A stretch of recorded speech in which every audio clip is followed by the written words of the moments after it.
All right, let's talk about something I think we can all relate to, this feeling of being stuck. Today, we're going to get into how we can break free from these cycles that just drain our energy and explore why life sometimes feels like it's on repeat, and more importantly, how to get that power back. You know that feeling, right? Where you find yourself in the same kind of argument, but the same type of person, or hitting the same wall over and over again. You try so hard to change, to do things differently, but somehow you land right back in the same spot. It is just exhausting. But here's a thought. What if this isn't just a string of bad luck? What if these repeating patterns are actually a message, a signal from your own life system trying to tell you that something is out of whack and really, really needs your attention? So here's our game plan. First, we're going to unpack why life gets stuck on this loop. Then, we'll uncover this hidden cause called the void of exclusion. After that, we'll see exactly where your energy is leaking, and I'm going to walk you through 6 concrete steps to get it back, before we wrap up with what it really means to find and reclaim your center. So, let's just dive right into that feeling of being stuck. Why do these patterns keep happening?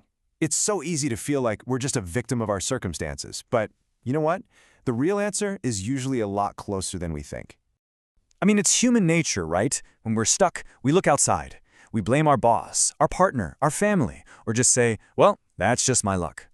But if you look at your life as one big interconnected system, your history, your relationships, your beliefs, the problem isn't out there, it's usually inside the structure of the system itself. And that brings us right to the root cause of the whole thing. The core reason for these endless loops is a concept that we're going to call systemic exclusion.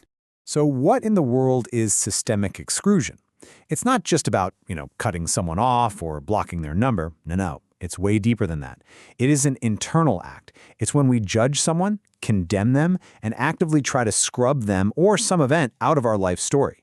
It's a deep, internal refusal to accept what happened. Now this is such a critical distinction. Ending contact with someone, that can be a totally healthy, necessary boundary. It's an action you take. But exclusion, that's an internal state of being. It's like you're waging a quiet war inside your own mind, holding on to that judgment. And believe me, it eats up a massive amount of your mental energy. So when you push someone or something out internally, you create this hole, this void in your own personal history. But there's this fundamental rule in systems. A vacuum will always be filled. Your life system will scramble to fill that void to get back into balance. And that's what triggers the repetition. The system keeps bringing you new people or situations that look suspiciously like the old ones, forcing you to finally look at what you tried to push away. And really, this picture says it all. Every system, including the system of your life, has this deep, innate drive to be whole. So those repeating patterns, they're not a punishment. They're your system's way of trying to heal itself, trying to bring all the pieces back together so it can finally be complete. Okay, so what's the real, tangible cost of all this, of keeping this void open? Well, it's a huge, constant, and often totally baffling drain on your energy. I mean, think about it. To hold on to a judgment, to keep a memory buried, to maintain that feeling of being right. Your brain has to build these massive defensive walls. And it's not a one-and-done thing. It's a 24/7 security detail. And that constant resistance, it shows up as fatigue, as apathy, as that feeling of being just completely wiped out for no good reason. Now, think about this number for a second. It represents something fascinating about our brains. We can become so laser-focused on the 3% of our story that's about pain or unfairness that we totally lose sight of the other 97%, the part that's full of our strengths, our resources, our good times. Exclusion hijacks our attention and gives all the power to that tiny sliver of pain. And this brings us to a really key point about forgiveness. A lot of the time, what we call forgiveness is actually coming from a place of superiority. It's like saying, I'm a better person, so I'll forgive you. But that's still filled with judgment, so the energy leak continues. True acceptance is completely different. It's just acknowledging reality. This happened. It's part of my story. And in that moment, the fight just stops. And all that energy you were wasting on resistance, it comes flooding right back to you. All right, so we get the problem. Now let's roll up our sleeves and get practical. Here is a clear 6-step process to get you from that energy-draining place of exclusion to a place of wholeness and acceptance. Okay, step 1. This is the foundation for everything else, radical honesty.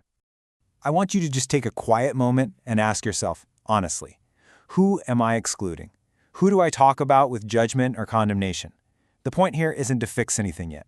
It's just to see the truth, to see what's really going on inside. That's the first step to taking an adult, responsible position in your own life. All right, next up. This one is subtle, but it is so powerful. We've got to untangle our emotions. You know, so often, the judgments we carry aren't even 100% our own. You might, for example, see one of your parents through the eyes of the other parent's pain. You've kind of inherited their story. So you have to ask yourself, is this feeling truly mine, or am I just being loyal to someone else's hurt? This separation is what lets you see the situation with your own two eyes, maybe for the very first time. Step 3 is all about consciously shifting where you put your focus. Remember that 97% we talked about? This is where you get it back. Take that person or that event that you've been pushing away and deliberately look for the contribution. What did you learn? How did it make you stronger? Now, this is not about excusing bad behavior. Not at all. It's about reclaiming your entire story and seeing how every single part of it, good and bad, helped shape who you are today. And that leads us perfectly into step 4, finding your rightful place. See, exclusion always throws us off balance.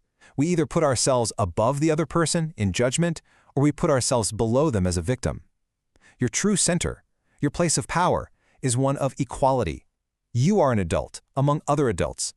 When you're in that centered place, you stop trying to fix other people's lives or their pasts.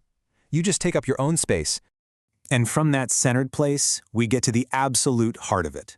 Step 5 is where it all comes together. Acceptance just means you stop fighting with reality. That's it. You acknowledge that this person, this thing that happened, is part of the system that made you. It belongs. You don't have to like it, you don't have to agree with it, you just have to recognize that it's a fact of your history. And that is what ends the internal war. And finally, with the war over, it's time to actually move forward. And here we are, step 6. Once that internal fight is over, a tremendous amount of energy is suddenly freed up, and now you can consciously point that energy towards your future, your goals, your relationships, your dreams. When you finally complete the cycle through acceptance, the path forward just opens up. So what's the big payoff for all this work? What does it really mean to live from your center? Let's just wrap it all up with the most important takeaways. It really all boils down to this powerful, simple connection, that internal act of exclusion. That's what's causing the energy leak. The repeating patterns in your life, that's just the signal pointing you to whatever it is you've pushed away. And acceptance? Acceptance is the key that unlocks the whole thing. It gives you back your wholeness, and with it, your power. So I'll just leave you with this one question to think about. As you go about your day, just consider this. In the quiet landscape of your own life story, who or what is just standing there waiting for your acceptance so that your system can finally be whole and you can move forward with all of your energy?